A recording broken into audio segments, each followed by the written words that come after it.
Cherry Gagan ఇంటికి వచ్చిన తర్వాత శారద పూర్ణి ఇద్దరు కూడా ఏడుస్తూ ఉంటారు. ఇక అప్పుడు చెర్రీ, నేనేదో మిమ్మల్ని ఓదార్చి ధైర్యానికి 4 మాటలు చెప్పి వెళ్దామని వస్తే మీరు ఇంకా ఏడుస్తున్నారు. ఇప్పుడు మనం ఆలోచించాల్సింది అన్నయ్య ప్రేమించే అమ్మాయి గురించి కాదు, అన్నయ్యని ప్రేమించే అమ్మాయి గురించి. అటువంటి అమ్మాయిని వెతికి పట్టుకోవాలి.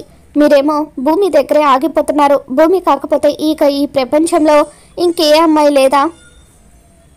అన్నయ్య కోసమని భూమిని తలదన్నే అమ్మాయిని తీసుకువద్దాం, అన్నయ్యకి పెళ్లి చేద్దామని చెప్పి చెర్రీ అంటూ ఉంటాడు. తర్వాత గగన్ ఇంటికి వస్తాడు. గగన్ అక్కడికి వచ్చాక చెర్రీ గగన్తో, అన్నయ్య, నేను పెద్దమ్మ బాగా ఆలోచించిన తర్వాత ఒక నిర్ణయానికి వచ్చాం, నీ పెళ్లి చేయాలనుకుంటున్నాం అని చెప్పి చెర్రీ అంటూ ఉంటాడు. దాంతో గగన్, వద్దురా, నేను పెళ్లి చేసుకోను అని చెప్పి అంటూ ఉంటే, అదేంటన్నయ్య, నువ్వు అసలు పెళ్లి చేసుకోవా అని చెప్పి చెర్రీ షాకింగ్గా అడుగుతూ ఉంటాడు.